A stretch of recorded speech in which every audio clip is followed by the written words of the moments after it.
The other night, Trump said at one of his rallies, "We've turned the corner." Turn the corner. Things are getting worse. He continues to lie to us about the circumstances. You got to get your governor to open up your state, okay? Lock them all up. Joe Biden and Donald Trump blitzing the battleground states. Biden in North Carolina blasting Trump over his handling of the coronavirus. Trump in Michigan ripping the state's governor, who was the intended victim in a kidnapping plot by a militia group described as domestic terrorists. I'm Sam Roberts of the New York Times, and welcome to a video conference edition of the New York Times Close Up. Less than 2 weeks to go before Election Day, both candidates on the road making their closing arguments. Trump pushing a sketchy New York Post story about alleged emails from Hunter Biden. The Times reports that even some Post reporters didn't want their byline on that story. Trump also pleading for support from women, a group where he faces a huge gap in the polls. Biden's campaign has been a fundraising juggernaut and is swamping Trump in advertising buys. And the Times reports that some Republican senators are starting to distance themselves from Trump, sensing a possible election bloodbath. As for the polls, New York Times Siena poll has Biden up by 9 nationally. In the battleground states, Reuters Ipsos has Biden up by 4 in Pennsylvania, 8 in Wisconsin. The Real Clear Politics average has Biden up by 7 in Michigan. Let's talk about it all with Reid Epstein, a political correspondent for the Times, and Johanna Barr and Jonathan Ellis, both senior politics editors at the Times. We're talking before the debate Thursday night, at least the planned debate, so we're not sure what that is going to do to the campaign. But Reid, you're going to be in Wisconsin for the duration. What should we be looking for in the final sprint of this campaign? Well, I think, Sam, a lot of what we're going to see at the end of the campaign is, frankly, what we've been seeing. President Trump is throwing a lot of different things against the wall to try to hit Joe Biden. None of them have seemed particularly effective so far in moving the polls. And, none of them are quite as cogent as what he used in the final weeks against Hillary Clinton 4 years ago. He's picking fights with Leslie Stahl. He's talking about Hunter Biden. But things he's not talking about are sort of the core message that pushed him over the top in 2016 on trade and taxes and immigration. This is a much, much more grievance-focused campaign for a candidate who sort of rose to political power based on his own grievances. Jonathan, Lisa Lira said in the On Politics blog in the Times that this is not 2016. A lot of people are worried. A lot of people are thinking maybe there's going to be some surprise. But perhaps this time the polls are going to be right, although, of course, we don't know that, and there may be a suppressed Trump vote in those polls. Are we covering it in a different way than we covered it in 2016? What are we looking for this time that we didn't look for then? Well, in terms of the polling, there's always the possibility of a polling miss in either direction. So when you look at the New York Times's upshot polling averages, we sort of compare what would happen if the polling were off to the extent that it was in 2016. If you look at it that way, it looks like Joe Biden would be able to survive a polling miss of that magnitude.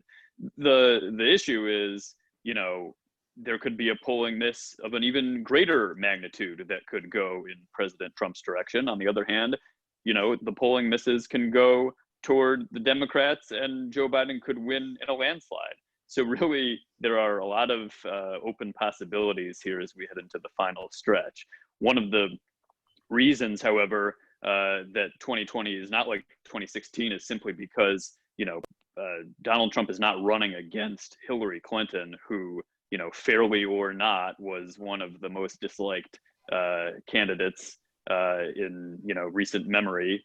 Donald Trump was also very disliked. But Joe Biden, doesn't suffer from the problem of having been tarred for a couple decades by the Republican Party to the extent that Hillary Clinton was. And so it's just been a more difficult effort for President Trump to try to make Joe Biden seem, completely dislikable to a large portion of the electorate. Jonathan, and how much do those polls, as much as we can guess in advance, become self-fulfilling?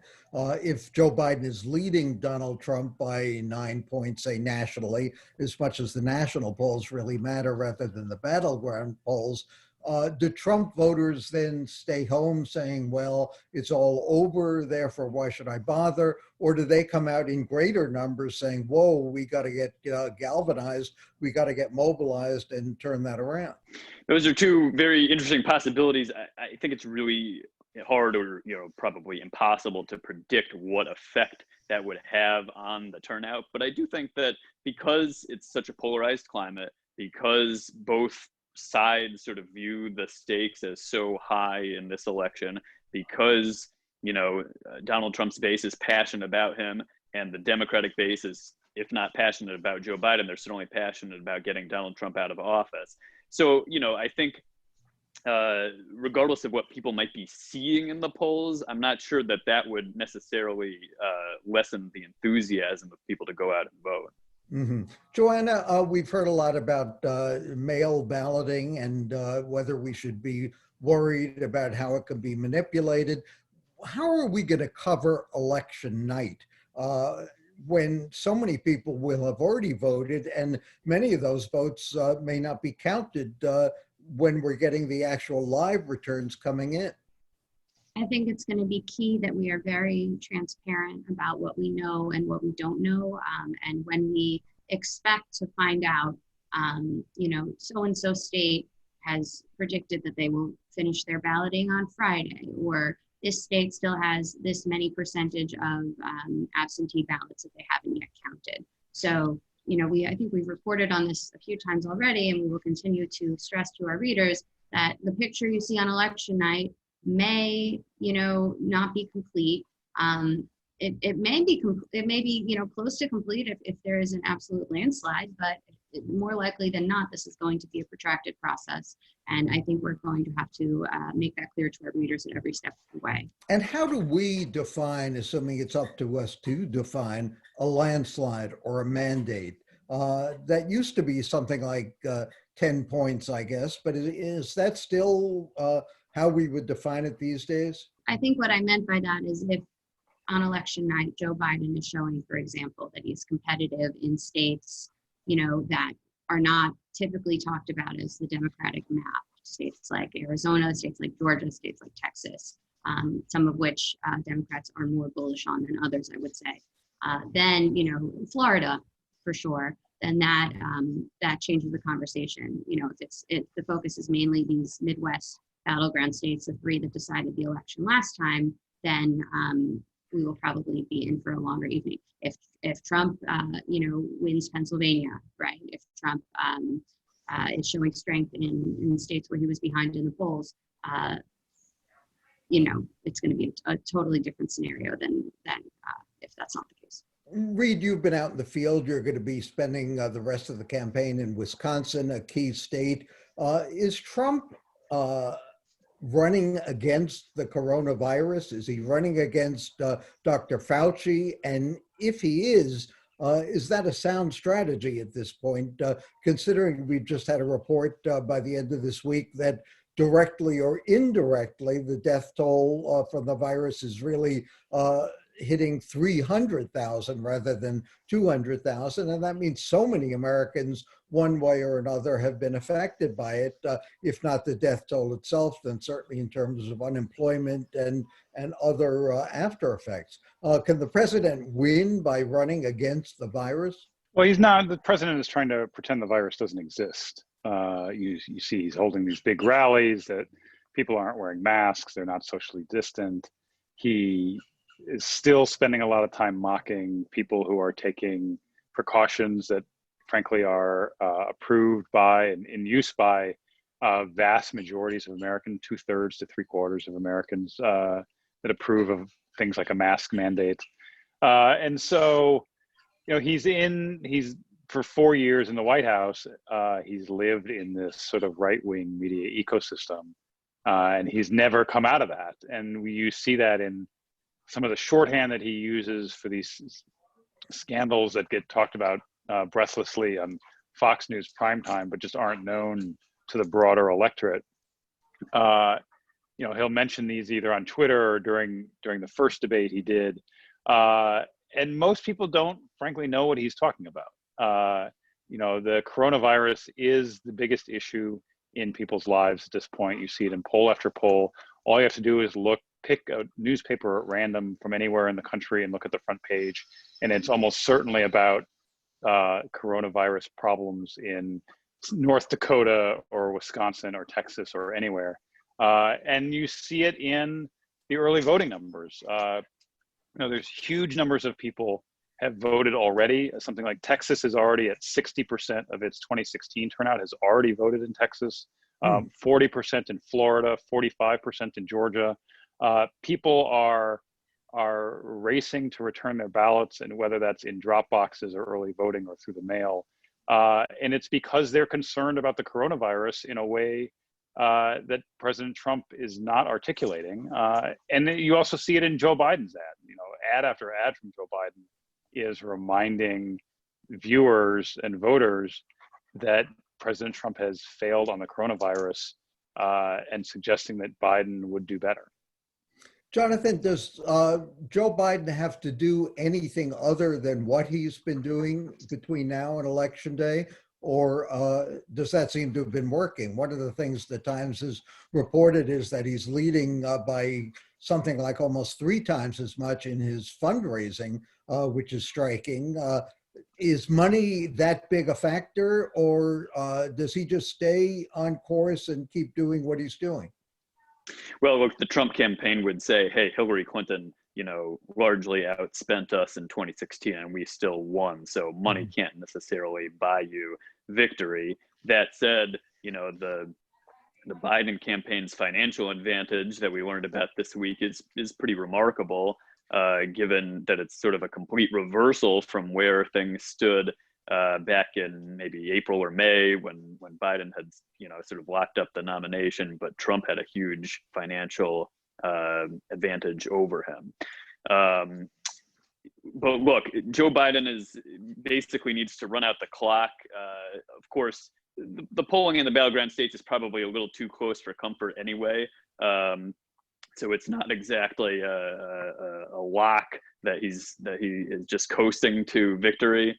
But it's essentially a run out the clock strategy. The real good news for the Biden campaign is the early voting that Reid was describing, because the more days that go by where Biden has this lead in the polls in the battleground states and nationally, the more votes are going to be locked in his favor. And it's just going to make it more difficult for Republicans to make up that deficit on Election Day itself, when the vast, when the majority of the Republican electorate is going to head to the polls on Election Day. Doesn't mean they can't overcome this deficit, but every day that goes by where the contours of this race don't change is a good day for Joe Biden. Johanna, one of the things that's striking, in part, I guess, because a result of the early voting, which means people have had to make up their minds earlier or decided to, is how little the needle has moved in the past couple of months, with all the issues with the bailout, with the continuing coronavirus and the surge in new cases, with the Supreme Court nomination, with lots of other things going on. The polls have remained fairly constant. Now, still with 10 days or so before the election, we're certainly not going to predict what's going to happen in terms of any other October surprises. But does that strike you as unusual, that nothing has really moved the needle in all this time? I think it's a sign that this is, a very polarized country. There is a very strong pro-Trump contingent. His base is his base. They're very solid. They support him.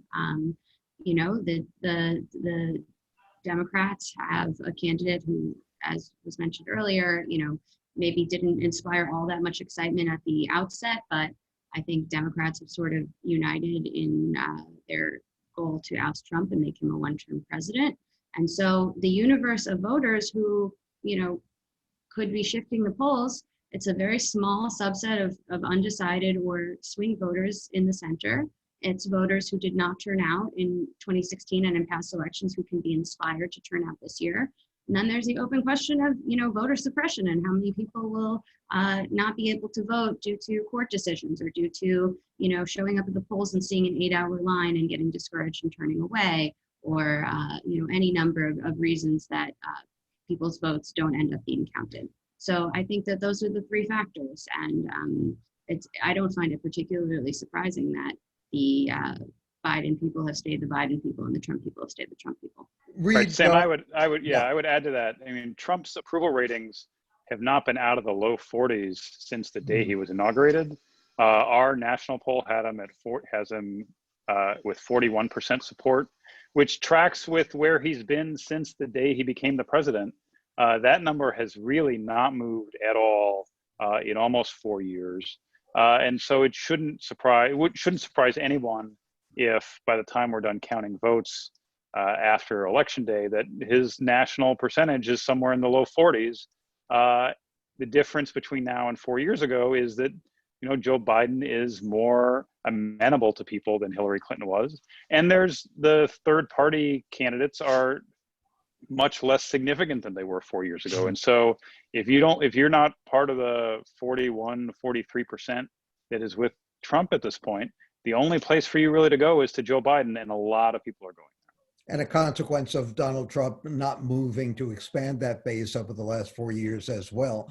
Thanks to Reid Epstein, Johanna Barr, and Jonathan Ellis of the New York Times. And coming up next, tough times for Bill de Blasio.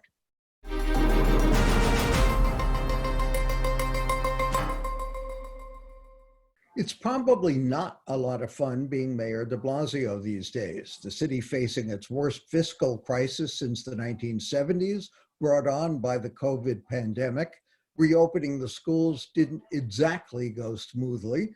Violent crime rising so much that the feds are taking over low-level gun cases in Brooklyn. Business leaders criticizing his management of the city. His feuding with Governor Cuomo continues. And even a Democratic congressman in Staten Island is bashing de Blasio as part of his campaign. As Jeff Mays writes in the Times, quote, the city faces the loss of $9 billion in tax revenue over the next 2 fiscal years, which could cause the layoffs of tens of thousands of city workers. The city also dealing with the national reckoning over discriminatory policing, while shootings and homicides have risen in recent months. So how is the mayor doing, and what's his strategy for the remainder of his term? Jeff Mays, a Metro political reporter for the Times, joins us to answer those questions. Jeff, how is the mayor doing? How is he going to do better? And of course, he's entering the last year of a lame duck term. What does he have to do better? And just how galvanized is the mayor to facing up to that challenge? Yeah, I think first we need to say these are unprecedented times, right? New York City hasn't faced anything like this in a century. And so you had all these collision of factors, the pandemic, which caused economic issues, which, people lost their jobs. You see shootings and homicides on the rise. So, I think that needs to be said. This is a pretty unprecedented, difficult thing to deal with at this time. So, but what the mayor has said is that his priority, first of all, is, recovering from the pandemic. They've laid out this plan to reduce infections. They had to close schools and businesses in certain parts of the city because infections were rising and there was a real fear of a second wave. And then the mayor is looking at the economy. The unemployment rate here is at record high levels as well. So there has to be a way to get people back to work. And you mentioned he faced some criticism from the business community for not working with them enough to do that. So those two things are first on the mayor's agenda. And then secondly, my understanding is they want to take a look at public health because the city was really hit hard by this pandemic in disparate ways. Communities of color, Black and Latino people, poor people were affected so much more by this virus. And that is a huge factor going forward in trying to make sure that doesn't happen again. Jeff, one of the things that I found so striking looking at the mayor's record is he was the first liberal mayor, progressive mayor in my memory, who came in with a good economy. So he was able to do a lot of what he wanted to do. Crime went down, the economy was good. He was able to accomplish a lot of what he had hoped to do. And now he faces crises on any number of fronts. Did he develop the pool of goodwill in that period that enables him to say to New Yorkers, okay, we're now in a crisis, we've got to tighten our belts, we need the support of everyone in Albany, in New York, in the neighborhoods to be able to do what we have to do now? Or is he not that likable and a figure who has that kind of political goodwill and support? Well, I think a lot of people think that the mayor did not do enough during the good times. As you said, massive amount of revenue coming in during his early years. He expanded city government often to deal with his signature initiative, which is early childhood education. So a lot of people approve of that. But at the same time, the questions are, did he have a good enough relationship with the business community? He's been an ideological mayor, so he often talks about the working class. And when the business community hears that, they feel disregarded. They feel like he's using them for political purposes. So you see during this crisis now, you have people in the business community saying, we want to work with you, but they feel like the mayor is not working with them. The other issue has been the city's fiscal needs. A stimulus from Washington was not forthcoming. The mayor put forth an idea for borrowing $5 billion to help get the city through this crisis. He hasn't found support for that in Albany. And that's due to his past difficult relationship with legislators in Albany. Also, this difficult ongoing relationship with Governor Cuomo. So there have been gaps in the mayor being able to get what he needs based on how people perceived him. He's made the argument that Mayor Bloomberg received billions of dollars after 9/11 in borrowing authority to help the city, but legislators have not been willing to do the same for him. Also, of course, the mayor and the governor hoping there'll be a Democratic victory in the presidential race, which will help them, they hope, in terms of getting congressional bailout money, some loans or some sort of federal aid. If we don't get that, and we'll know that fairly soon, what is the prospect for layoffs and other economies in the city? Well, the mayor said if the city does not get that money, they are going to have to lay off potentially up to 22,000 workers. And that would be a huge hit for the city at this time. That would be a further cut to services right now. Sanitation is an issue. Education. There would have to be tens of thousands of workers that would be laid off, and then that leads to spiraling conditions. The streets. People are already complaining about the state of the streets.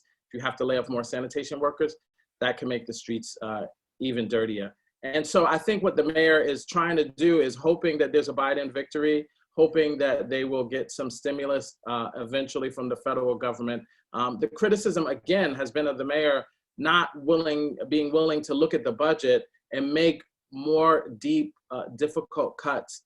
State legislators asked for a plan for his request to borrowing. They haven't received it. So there's been that criticism of the mayor that he is not digging deep enough into the budget, making deep enough cuts in order to give people the confidence that they need to lend for him to borrow money. Quickly, Jeff, what is the impact likely to be if the Democrats win and perhaps the crisis subsides a little bit, and perhaps there'll be a vaccine? How will that affect the mayoral race coming up next year? We saw what looked like a big impact because of the pandemic, because of the fiscal crisis. If that turns around a little bit, how is it likely to affect the race coming up as we approach 2021? I think right now with the mayor's race, a lot of the candidates and potential candidates are making the argument that they are good managers, that they are able to see the city through this very difficult time.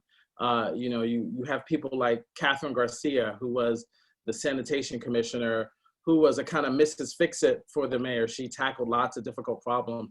That's her argument. Last week, Ray McGuire, who's a Wall Street executive at Citi, entered the race, specifically citing his financial experience and ability to lead, you know, multi-billion-dollar projects as, you know, what the city needed at this time. So I think depending on who wins the election, whether a stimulus is forthcoming, one of the major issues in this mayor's race is going to be who is a really good manager, who can take the city in a difficult time, who can get borrowing from Albany, who can negotiate with Washington legislators, who can connect with the business community and create the things that are needed to help the city recover. And of course, in a crowded field with ranked voting, it may not take all that many votes or a big percentage of the vote to win either. Jeff Mays of the New York Times, thank you for joining us. And for the New York Times and CUNY TV, I'm Sam Roberts.